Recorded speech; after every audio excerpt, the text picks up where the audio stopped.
Hello there everybody, What Culture Wrestling's Adam Clery here, and yes, I'll just address the elephant in the room before we start. We did say that this series had had its moment in the sun, it had been retired, it had been put on the back burner because of all the various new scheduling problems, and yet I stand before you with it once again, weather-beaten, battered, and on your screens. Well, nothing's really changed in that regard. SmackDown moving to Friday means it's really impractical to do it now, so it's not going to be a long-term thing, but the power, the raw sexual magnetism of Saudi Arabian oil money means you can pull anything you like out of the bin, dust it off, and give it one more ill-advised run. So, here we are. And yeah, that brings me to my next point. It is Crown Jewel this very Thursday. WWE ventures back to that part of the world to put on another one of those shows where various things will threaten to happen and then ultimately not. We've been here before. But the thing about these shows is that they're pretty much not canon, are they? We saw last time with Goldberg and The Undertaker that they clearly think nobody actually watches these things, so everything is fair game to actually happen. We get surprise appearances, we get absolute categorical unabashed disasters, and we get, occasionally these nice little things that crop up out of nowhere and remind you that life is worth living. That is, of course, the very remit of the Saudi General Sports Authority, after all. So yes, once more, with feeling before I get dropped on my head and swear that I'm never doing this again, my name is Adam Clery, this is the Wrestling Rumours Advisory Board, and these are all the last-minute rumours you need to know about Crown Jewel. Number 10, Manse Wins. Is there anything on this earth, and specifically on the earth that wrestling tends to inhabit, because it's definitely its own planet, isn't it? Because it's not anything like reality. Is there anything on that earth more predictable than the joyous home crowd, hometown, boy done good pop? And conversely, is there anything more predictable in this world we call wrestling, but we all live, that doesn't really make a lot of sense, but we all like it anyway because it's just what we're into? Is there anything more predictable on Planet Wrestling than them putting Cesaro out to die? The answer to those questions are no, absolutely not. They've put Manse, the hometown hero, against Cesaro, the dependable hand, and there is only one outcome there. Thus, every single news outlet on the planet is reporting that Manse is going to go over Cesaro in what will be the biggest win of his career. Was the last one the biggest win of his career? Basically, he's going to keep getting wheeled out to these shows to do the biggest thing he's ever done in his career and say that he's going to go and do it in WWE for everybody and then not really be seen until the next Saudi Arabian show. That's a shame. Wait, the Saudi Arabian is going to win in Saudi Arabia, where they have all the Saudi Arabian oil money in front of the Saudi Arabian princes? No. One of Mansour's old ring names is Big Money Manny, which is what Vince McMahon calls the Crown Prince. Everyone's tough until the Mansour comes around. Number 9, Team Hogan win. Oh, you just moved me over. I've just remembered to move over. I told you that again. I've just remembered to move over. Alright, I know I said, is there anything more predictable than the home crowd, hometown boy done good pop, and anything more predictable than Cesaro getting beaten in a match he really should be winning? Well, there is one thing more predictable than that, and that is the sight of Hulk Hogan raising the arms of his predictably diverse team as he's conquered Ric Flair in Saudi Arabia.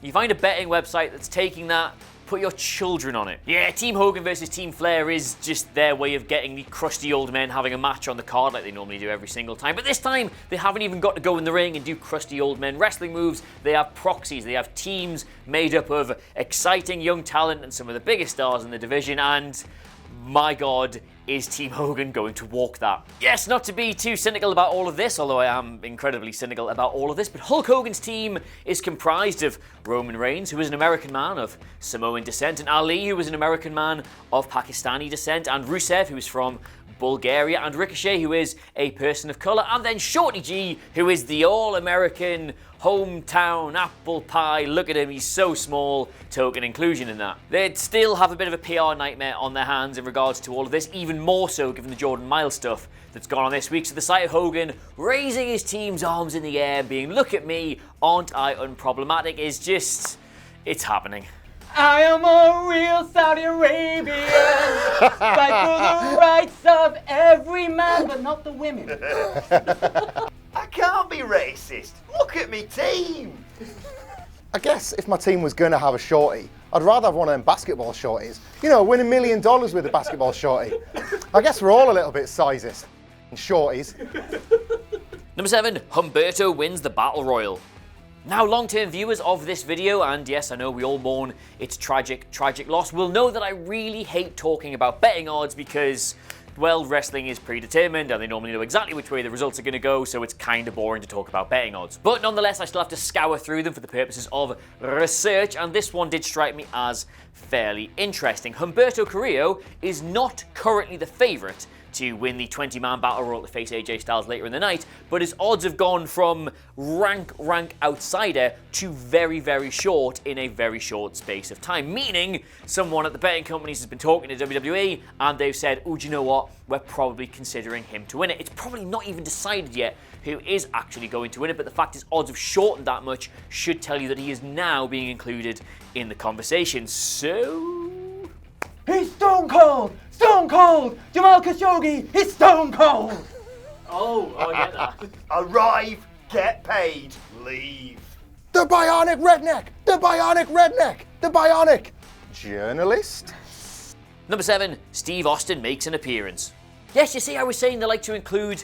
Actually, you know what? I'm not even going to call Austin a crusty old man. He's not a crusty old man, is he? Still Stone Cold Steve Austin. Either way, they like legends to be at these events, and with no Goldberg, no Undertaker, no Triple H, no Shawn Michaels, no Cain this year, they've only got Hogan and Flair to get the crowd going, but that doesn't seem like it's going to be enough for the standards of WWE's relationship with the Saudi General Sports Authority. Thus, we might be getting one or two delicious more. And top of that list is currently Stone Cold Steve Austin. And the logic behind this is that WWE are about to recommission another series of the Stone Cold podcast on the WWE Network. And obviously to promote that, he's going to be more involved with the shows going forward. We can expect to see him on Raw, maybe on SmackDown. He's going to be on the product a little bit more going forward. And...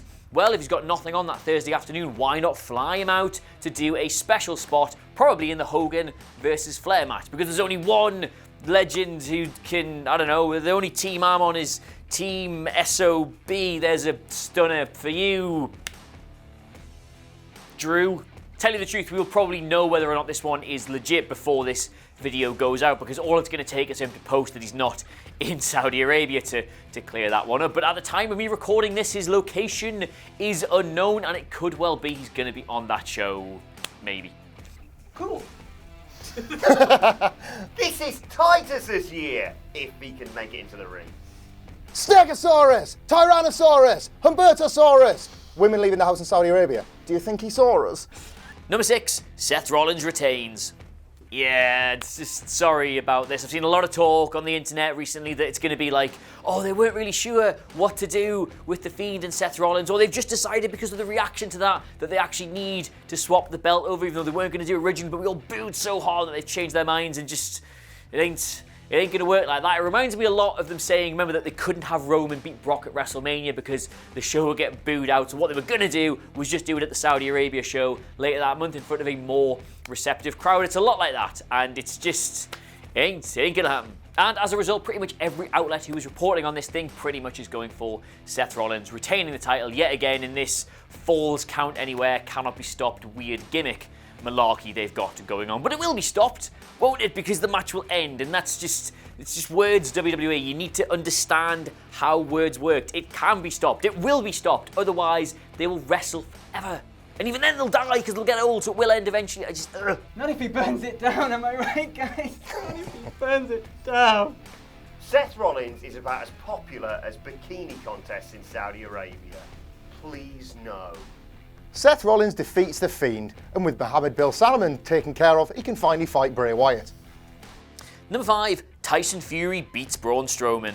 I don't know, look, I don't know what you want me to say for this one. They get celebrities into WWE rings, and the celebrities virtually never, ever lose, especially if they're sporting celebrities as well. So many people thought the Big Show would beat Floyd Mayweather because how can the Big Show possibly recover as a character in wrestling if he loses to a man who is not a wrestler? And lo and behold, he was beaten by Mayweather and he recovered, and it's just, that's what's going to happen. And it'll probably be clean as well, because the inclusion of Cain Velasquez versus Brock Lesnar on this card means they cannot have more than one celebrity screwy finish. They cannot do that for 2 matches, and they are going to need to keep an ace up their sleeve for the Velasquez-Lesnar match because, well, there's a championship involved and they've actually signed Velasquez to a long-term contract. Thus, Braun is not only eating a knuckle sandwich, but he is eating that loss. And let us not forget, Braun Strowman can just go and wipe his arse with the entire tag team division on Raw next week or on SmackDown the night after, whichever he fancies. Whereas Fury actually has to go back to a legitimate sport as a boxer. And what, you think he's going to have an L in WWE on his record when he's trying to hype up his next big fight? No. Tyson Fury once said he would hang his own sister if she was promiscuous. But if he wins, who's gonna go through that? When I think of Tyson and Fury, I think of an ear being bitten off. Lost limbs? Saudi Arabia? Number 4, Wilder costs Fury.